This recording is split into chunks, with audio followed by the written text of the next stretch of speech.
Book 1, 1805. Chapter 1. Well, Prince, so Genoa and Lucca are now just family estates of the Buonapartes. But I warn you, if you don't tell me that this means war, if you still try to defend the infamies and horrors perpetrated by that Antichrist, I really believe he is Antichrist, I will have nothing more to do with you, and you are no longer my friend, no longer my faithful slave, as you call yourself. But how do you do? I see I have frightened you. Sit down and tell me all the news. It was in July, 1805, and the speaker was the well-known Anna Pavlovna Shearer, maid of honor and favorite of the Empress Maria Fedorovna. With these words she greeted Prince Vasily Kurgan, a man of high rank and importance, who was the first to arrive at her reception. Anna Pavlovna had had a cough for some days. She was, as she said, suffering from long grippe being then a new word in St. Petersburg, used only by the elite. All her invitations without exception, written in French, and delivered by a scarlet-liveried footman that morning, ran as follows. If you have nothing better to do, Count, or Prince, and if the prospect of spending an evening with a poor invalid is not too terrible, I shall be very charmed to see you tonight between 7 and 10, Annette Shearer. Heavens! What a virulent attack! Replied the prince, not in the least disconcerted by this reception. He had just entered, wearing an embroidered court uniform, knee breeches, and shoes, and had stars on his breast and a serene expression on his flat face. He spoke in that refined French in which our grandfathers not only spoke but thought, and with the gentle, patronizing intonation natural to a man of importance who had grown old in society and at court. He went up to Anna Pavlovna, kissed her hand, presenting to her his bald, scented, and shining head, and complacently seated himself on the sofa. First of all, dear friend, tell me how you are. Set your friend's mind at rest, said he without altering his tone, beneath the politeness unaffected sympathy of which indifference and even irony could be discerned. Can one be well while suffering morally? Can one be calm in times like these if one has any feeling? Said Anna Pavlovna. You are staying the whole evening, I hope? And the fate at the English ambassador's? Today is Wednesday. I must put in an appearance there, said the prince. My daughter is coming for me to take me there. I thought today's fete had been cancelled. I confess all these festivities and fireworks are becoming wearisome. If they had known that you wished it, the entertainment would have been put off, said the prince, who, like a wound-up clock, by force of habit said things he did not even wish to be believed. Don't tease. Well, and what has been decided about Novoseltsev's dispatch? You know everything. What can one say about it? Replied the prince in a cold, listless tone. What has been decided? They have decided that Bonaparte has burnt his boats, and I believe that we are ready to burn ours. Prince Vasily always spoke languidly, like an actor repeating a stale part. Anna Pavlovna Shearer, on the contrary, despite her 40 years, overflowed with animation and impulsiveness. To be an enthusiast had become her social vocation, and, sometimes even when she did not feel like it, she became enthusiastic in order not to disappoint the expectations of those who knew her. The subdued smile which, though it did not suit her faded features, always played round her lips expressed, as in a spoiled child, a continual consciousness of her charming defect, which she neither wished, nor could, nor considered it necessary, to correct. In the midst of conversation on political matters Anna Pavlovna burst out. Oh, don't speak to me of Austria. Perhaps I don't understand things, but Austria never has wished, and does not wish, for war. She is betraying us. Russia alone must save Europe. Our gracious sovereign recognizes his high vocation and will be true to it. That is the one thing I have faith in. Our good and wonderful sovereign has to perform the noblest role on earth, and he is so virtuous and noble that God will not forsake him. He will fulfill his vocation and crush the hydra of revolution, which has become more terrible than ever in the person of this murderer and villain. We alone must avenge the blood of the just one. Whom, I ask you, can we rely on?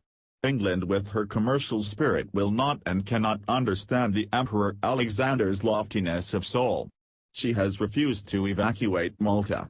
She wanted to find, and still seeks, some secret motive in our actions. What answer did Novoseltsev get?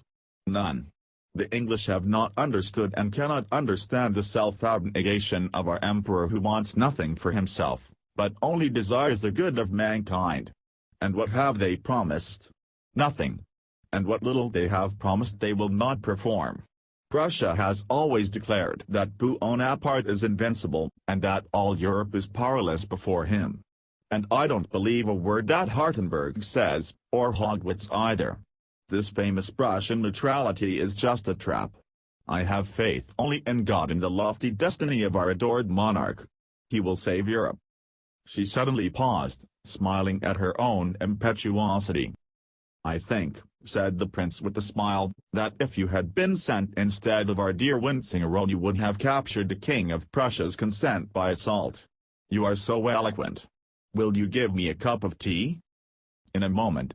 Apropos, she added, becoming calm again, I am expecting two very interesting men tonight, Le Vicomte de Mortemart, who is connected with the Montmorencys through the Ruttons, one of the best French families. He is one of the genuine émigrés, the good ones. And also the Abbé Morio. Do you know that profound thinker? He has been received by the emperor. Had you heard? I shall be delighted to meet them, said the prince.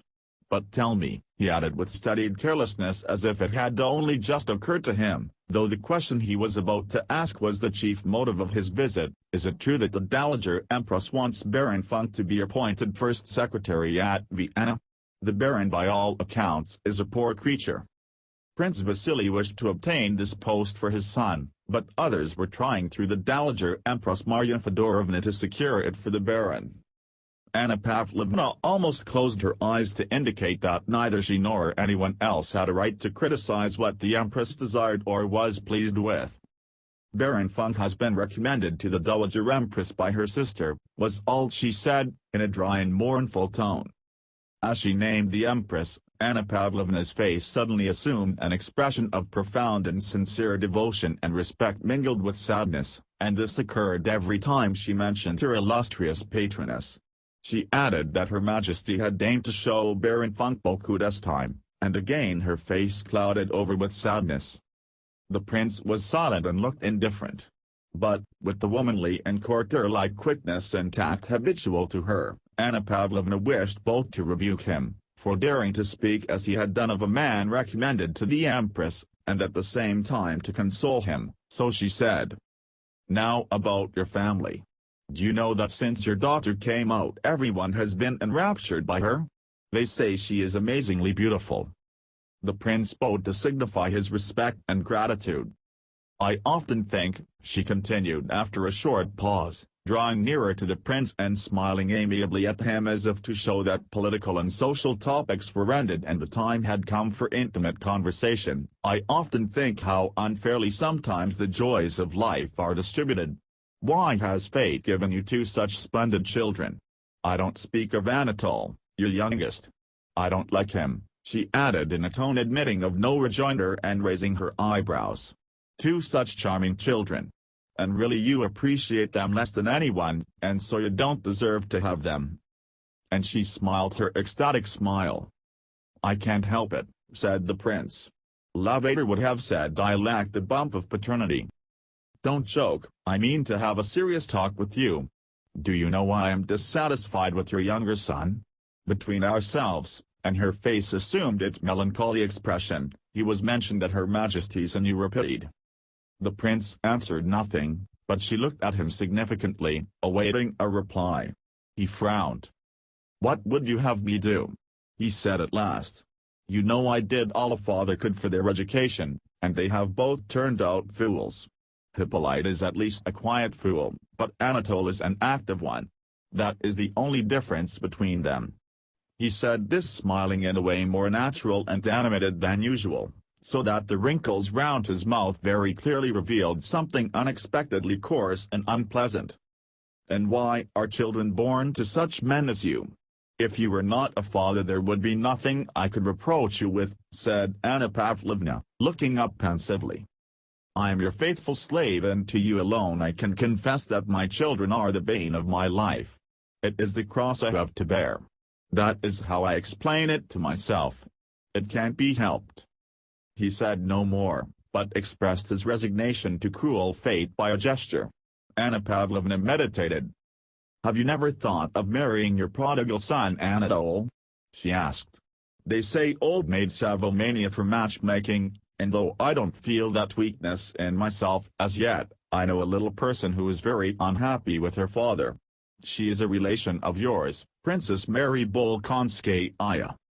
Prince Vasily did not reply, though, with the quickness of memory and perception befitting a man of the world, he indicated by a movement of the head that he was considering this information. "Do you know," he said at last, evidently unable to check the sad current of his thoughts, "that Anatole is costing me 40,000 rubles a year?" And, he went on after a pause, "what will it be in 5 years, if he goes on like this?" Presently he added, "That's what we fathers have to put up with. Is this princess of yours rich?" "Her father is very rich and stingy. He lives in the country.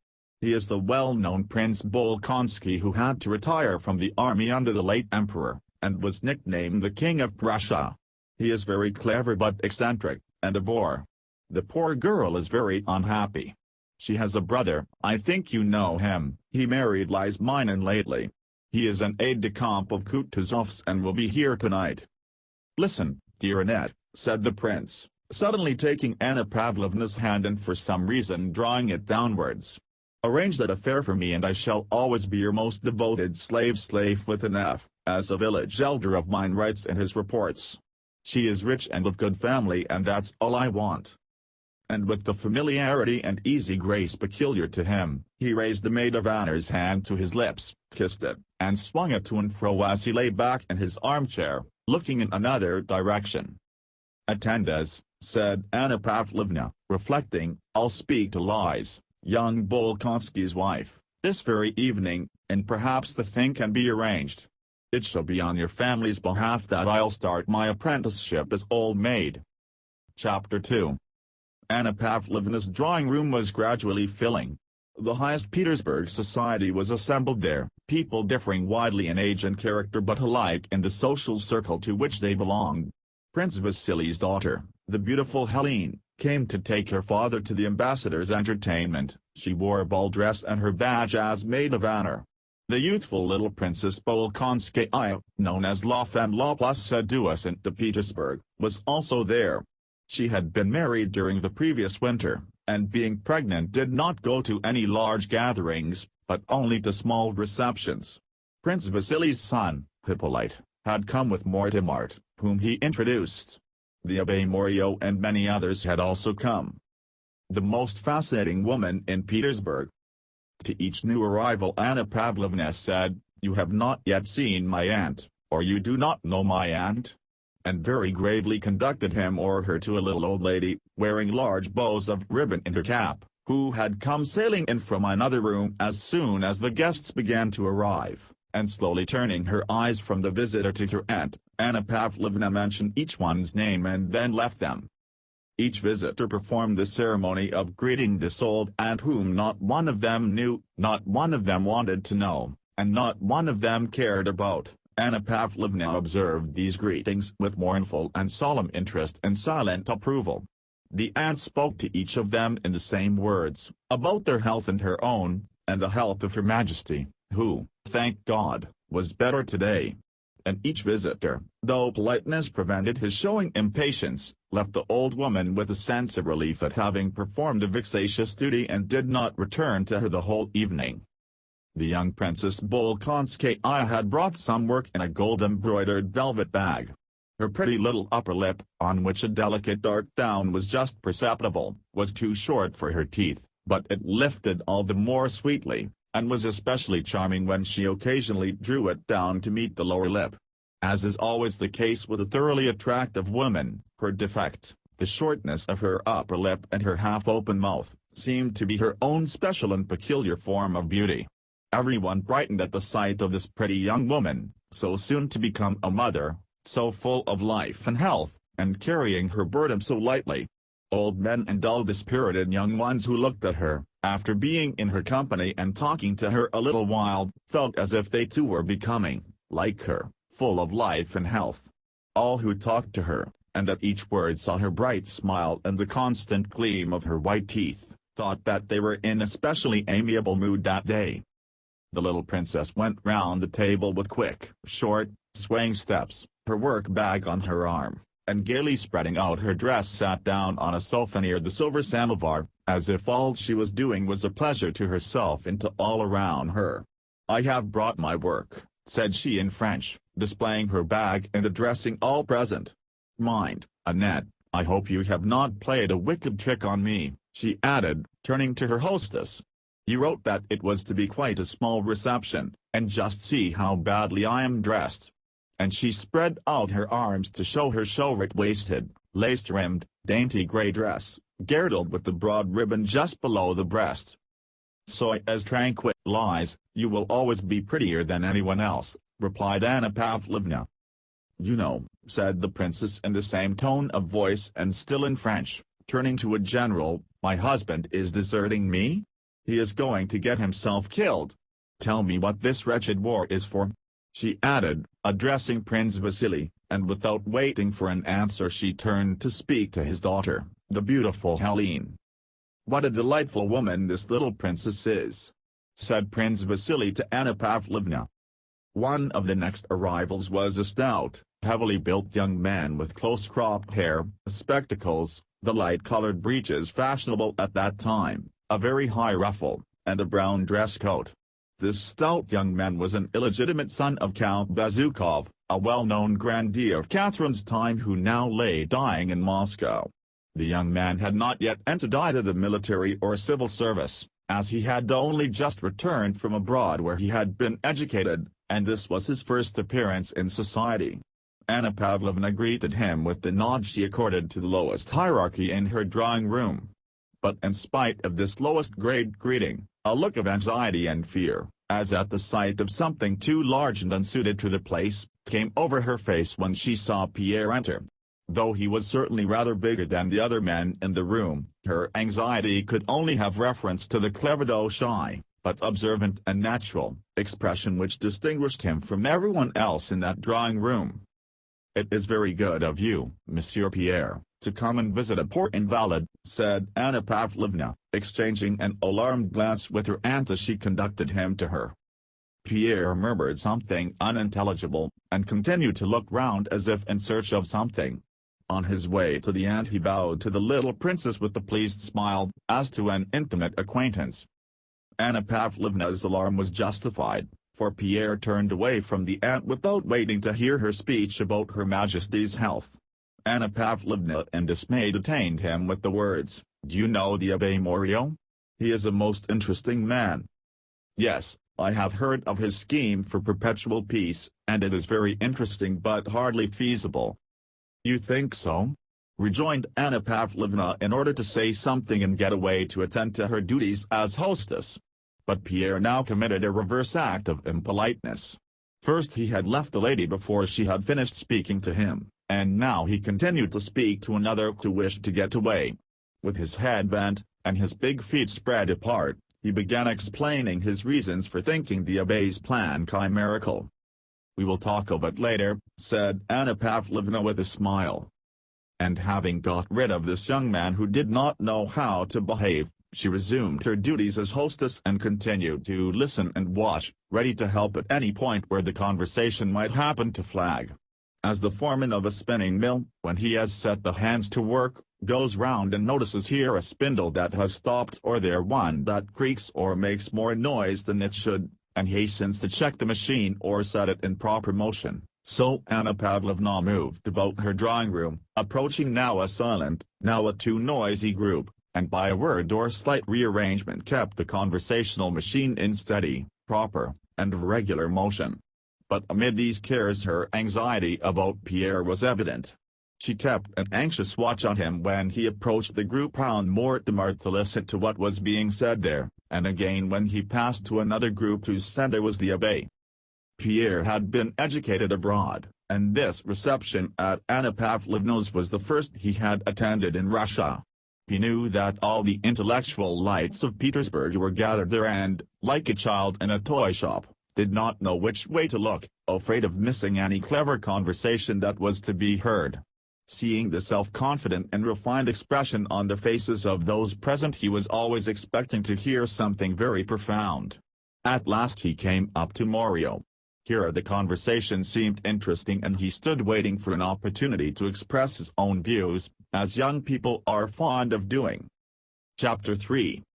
Anna Pavlovna's reception was in full swing. The spindles hummed steadily and ceaselessly on all sides.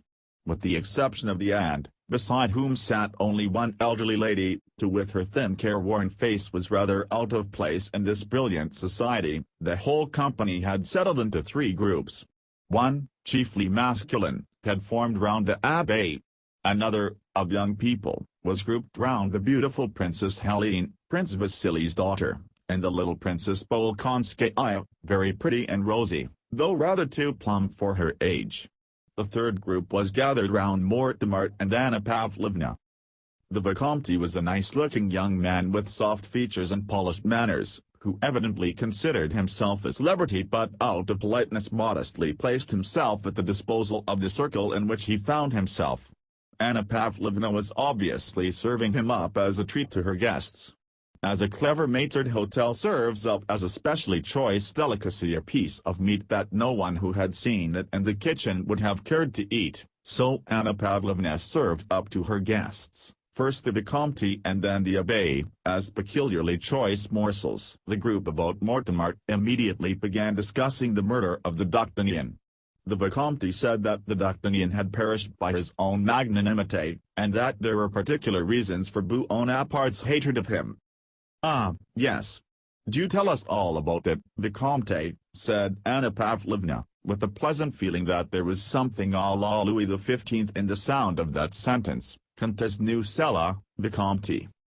The Vicomte bowed and smiled courteously in token of his willingness to comply. Anna Pavlovna arranged a group round him, inviting everyone to listen to his tale. "The Vicomte knew the duck personally," whispered Anna Pavlovna to one of the guests. "The Vicomte is a wonderful raconteur," said she to another. "How evidently he belongs to the best society," said she to a third, and the Vicomte was served up to the company in the choicest and most advantageous style, like a well-garnished joint of roast beef on a hot dish. The Vicomte wished to begin his story and gave a subtle smile. "Come over here, Helene, dear," said Anna Pavlovna to the beautiful young princess who was sitting some way off, the center of another group. The princess smiled. She rose with the same unchanging smile with which she had first entered the room, the smile of a perfectly beautiful woman.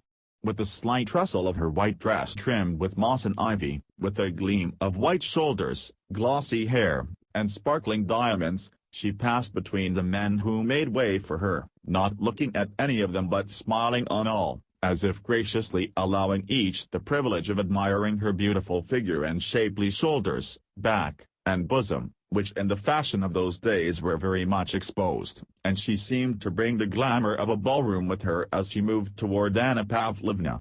Helene was so lovely that not only did she not show any trace of coquetry, but on the contrary she even appeared shy of her unquestionable and all too victorious beauty. She seemed to wish, but to be unable, to diminish its effect. "How lovely!" said everyone who saw her, and the Vicomte lifted his shoulders and dropped his eyes as if startled by something extraordinary when she took her seat opposite and beamed upon him also with her unchanging smile. "Madam, I doubt my ability before such an audience," said he, smilingly inclining his head. The princess rested her bare round arm on a little table and considered a reply unnecessary. She smilingly waited. All the time the story was being told she sat upright, glancing now at her beautiful round arm, altered in shape by its pressure on the table, now at her still more beautiful bosom, on which she readjusted a diamond necklace. From time to time she smoothed the folds of her dress, and whenever the story produced an effect she glanced at Anna Pavlovna, at once adopted just the expression she saw on the maid of honor's face, and again relapsed into her radiant smile. The little princess had also left the tea table and followed Helene. "Wait a moment, I'll get my work. Now then, what are you thinking of?" she went on, turning to Prince Hippolyte. "Fetch me my work bag." There was a general movement as the princess, smiling and talking merrily to everyone at once, sat down and gaily arranged herself in her seat. "Now I am all right," she said, and asking the Vicomte to begin, she took up her work. Prince Hippolyte, having brought the work-bag, joined the circle and moving a chair close to hers seated himself beside her. Le charmant Hippolyte was surprising by his extraordinary resemblance to his beautiful sister, but yet more by the fact that in spite of this resemblance he was exceedingly ugly. His features were like his sister's, but while in her case everything was lit up by a joyous, self-satisfied, youthful, and constant smile of animation, and by the wonderful classic beauty of her figure, his face on the contrary was dulled by imbecility and a constant expression of sullen self-confidence, while his body was thin and weak. His eyes, nose, and mouth all seemed puckered into a vacant, wearied grimace, and his arms and legs always fell into unnatural positions. "It's not going to be a ghost story?" said he, sitting down beside the princess and hastily adjusting his lorgnette, as if without this instrument he could not begin to speak. "Why no, my dear fellow," said the astonished narrator, shrugging his shoulders. "Because I hate ghost stories," said Prince Hippolyte in a tone which showed that he only understood the meaning of his words after he had uttered them. He spoke with such self-confidence that his hearers could not be sure whether what he said was very witty or very stupid. He was dressed in a dark green dress coat, knee breeches of the color of cuis de nymphaerie, as he called it, shoes, and silk stockings. The Vicomte told his tale very neatly.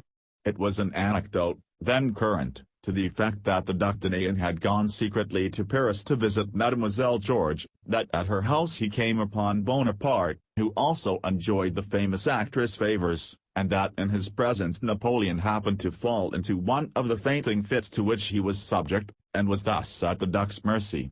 The latter spared him, and this magnanimity Bonaparte subsequently repaid by death.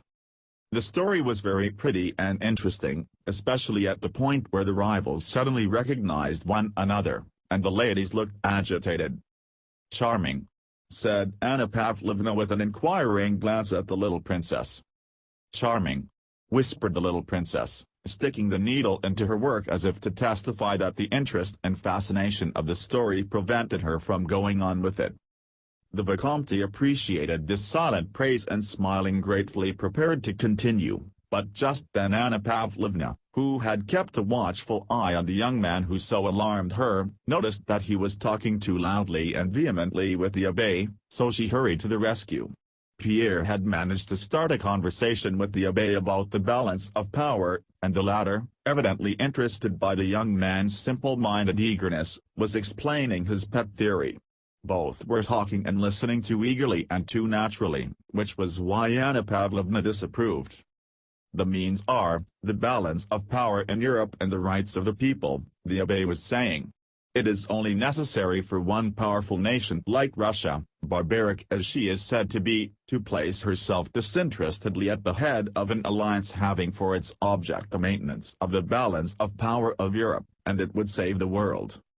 "But how are you to get that balance?" Pierre was beginning. At that moment Anna Pavlovna came up and, looking severely at Pierre, asked the Italian how he stood Russian climate.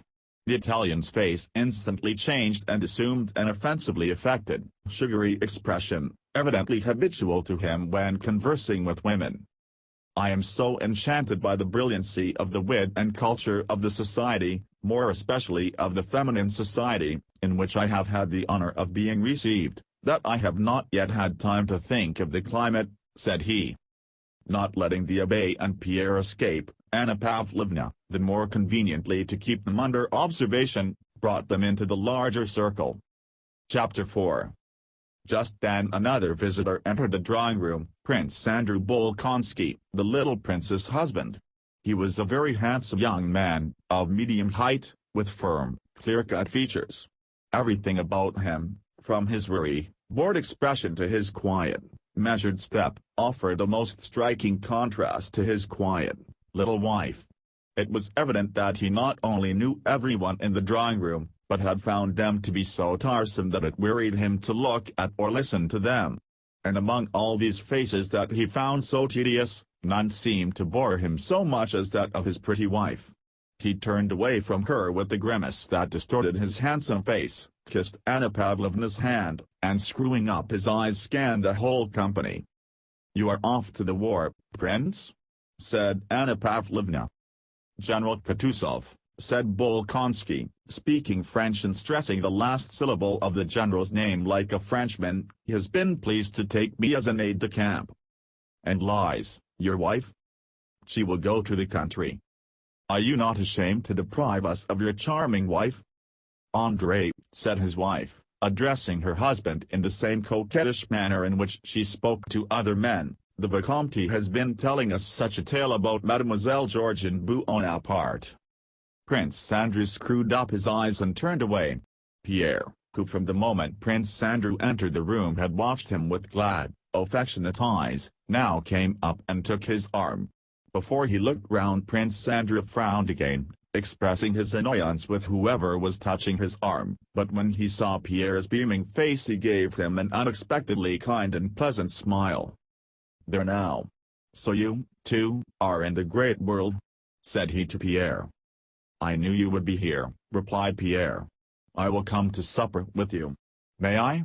he added in a low voice so as not to disturb the Vicomte who was continuing his story.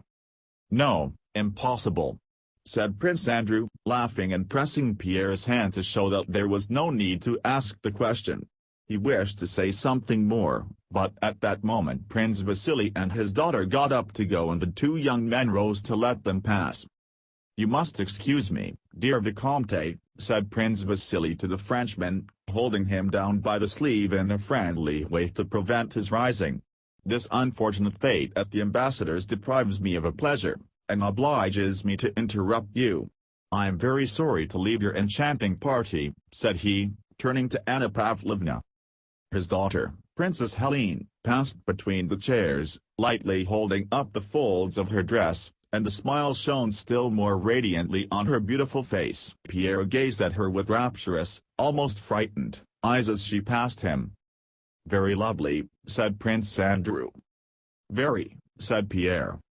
In passing Prince Vasily seized Pierre's hand and said to Anna Pavlovna, "Educate this spur for me.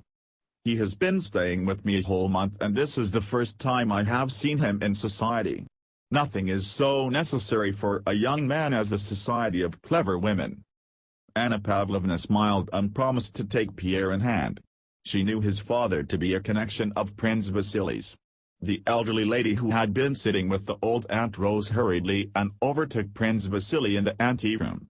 All the affectation of interest she had assumed had left her kindly and tear-worn face and it now expressed only anxiety and fear. "How about my son Boris, Prince?" said she, hurrying after him into the anteroom. "I can't remain any longer in Petersburg. Tell me what news I may take back to my poor boy."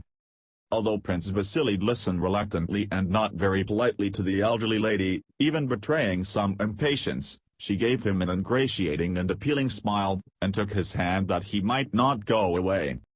"What would it cost you to say a word to the Emperor, and then he would be transferred to the Guards at once?" said she. "Believe me, Princess, I am ready to do all I can," answered Prince Vasily, "but it is difficult for me to ask the Emperor. I should advise you to appeal to Rumyantsev through Prince Golitsyn. That would be the best way." The elderly lady was a Princess Trubetskaya, belonging to one of the best families in Russia, but she was poor, and having long been out of society had lost her former influential connections. She had now come to Petersburg to procure an appointment in the Guards for her only son. It was, in fact, solely to meet Prince Vasily that she had obtained an invitation to Anna Pavlovna's reception and had sat listening to the Vicomte's story. Prince Vasily's words frightened her, an embittered look clouded her once handsome face, but only for a moment. Then she smiled again and clutched Prince Vasily's arm more tightly. "Listen to me, Prince," said she. "I have never yet asked you for anything, and I never will again, nor have I ever reminded you of my father's friendship for you, but now I entreat you for God's sake to do this for my son, and I shall always regard you as a benefactor," she added hurriedly. "No, don't be angry, but promise. I have asked Glidson and he has refused. Be the kind-hearted man you always were," she said, trying to smile though tears were in her eyes. "Papa, we shall be late," said Princess Helene, turning her beautiful head and looking over her classically molded shoulder as she stood waiting by the door. Influence in society, however, is a capital which has to be economized if it is to last. Prince Vasily knew this, and having once realized that if he asked on behalf of all who begged of him, he would soon be unable to ask for himself, he became chary of using his influence.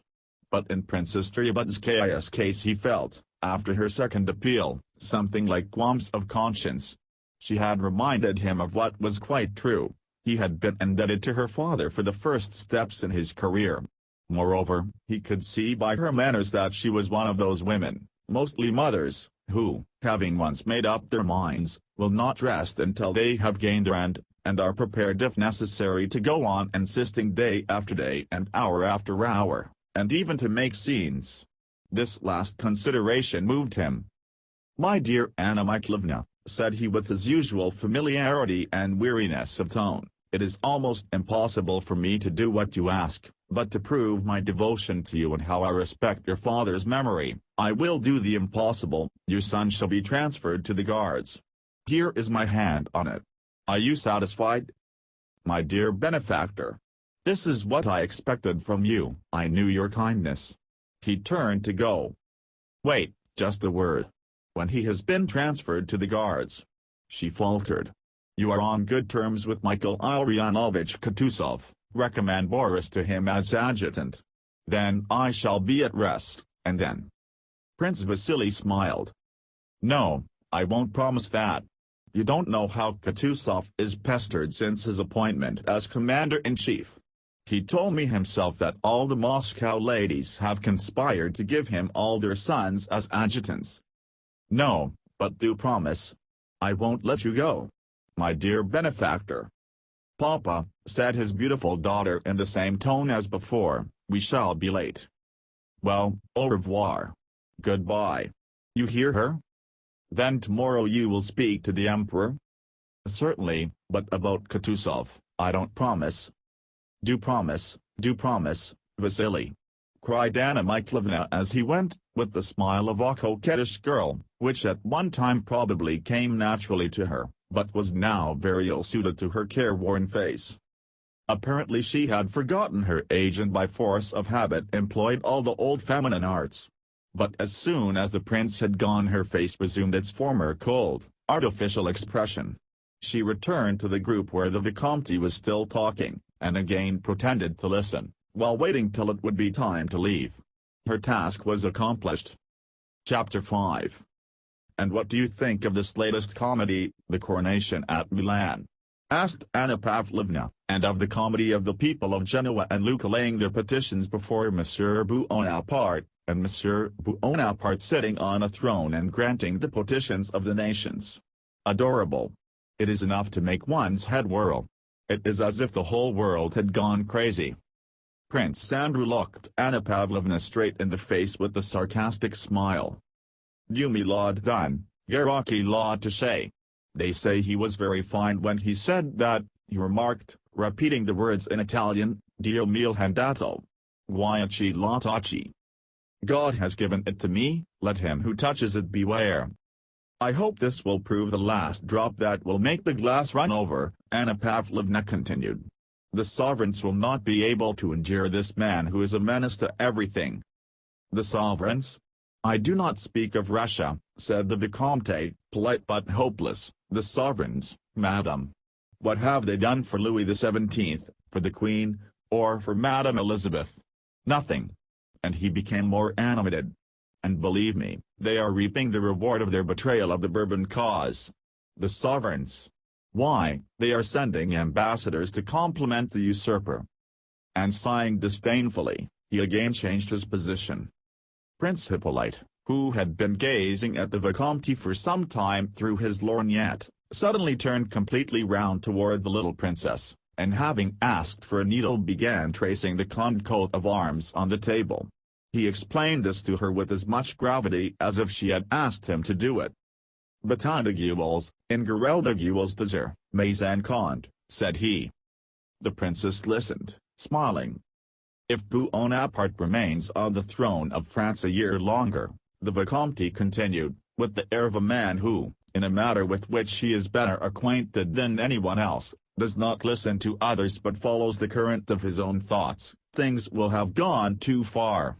By intrigues, violence, exile, and executions, French society, I mean good French society, will have been forever destroyed, and then—" He shrugged his shoulders and spread out his hands.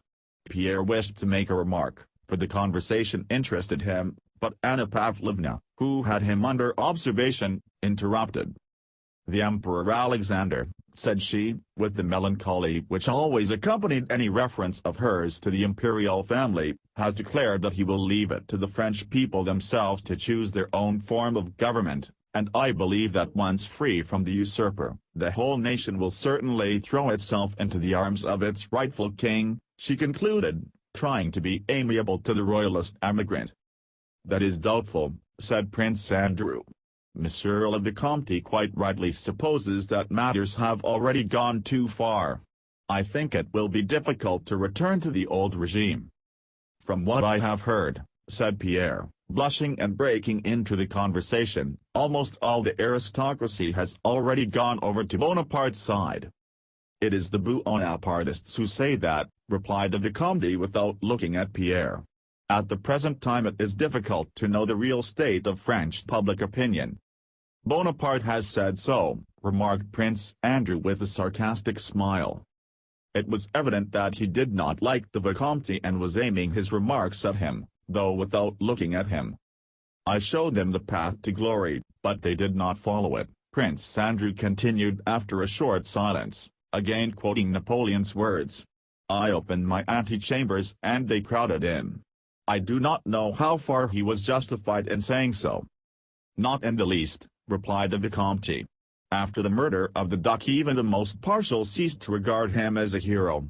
If to some people," he went on, turning to Anna Pavlovna, "he ever was a hero, after the murder of the duke there was one martyr more in heaven and one hero less on earth." Before Anna Pavlovna and the others had time to smile their appreciation of the Vicomte's epigram, Pierre again broke into the conversation, and though Anna Pavlovna felt sure he would say something inappropriate, she was unable to stop him. "The execution of the Duc d'Enghien," declared Monsieur Pierre, "was a political necessity, and it seems to me that Napoleon showed greatness of soul by not fearing to take on himself the whole responsibility of that deed." "Dieu! Mon Dieu!" muttered Anna Pavlovna in a terrified whisper. "What, Monsieur Pierre? Do you consider that assassination shows greatness of soul?" said the little princess, smiling and drawing her work nearer to her. "Oh! Oh!" exclaimed several voices. "Capital!" said Prince Hippolyte in English, and began slapping his knee with the palm of his hand. The Vicomte merely shrugged his shoulders. Pierre looked solemnly at his audience over his spectacles and continued. "I say so," he continued desperately, "because the Bourbons fled from the revolution leaving the people to anarchy, and Napoleon alone understood the revolution and quelled it, and so for the general good, he could not stop short for the sake of one man's life." "Won't you come over to the other table?" suggested Anna Pavlovna. But Pierre continued his speech without heeding her. "No," cried he, becoming more and more eager, "Napoleon is great because he rose superior to the revolution, suppressed its abuses, preserved all that was good in it, equality of citizenship and freedom of speech and of the press, and only for that reason did he obtain power.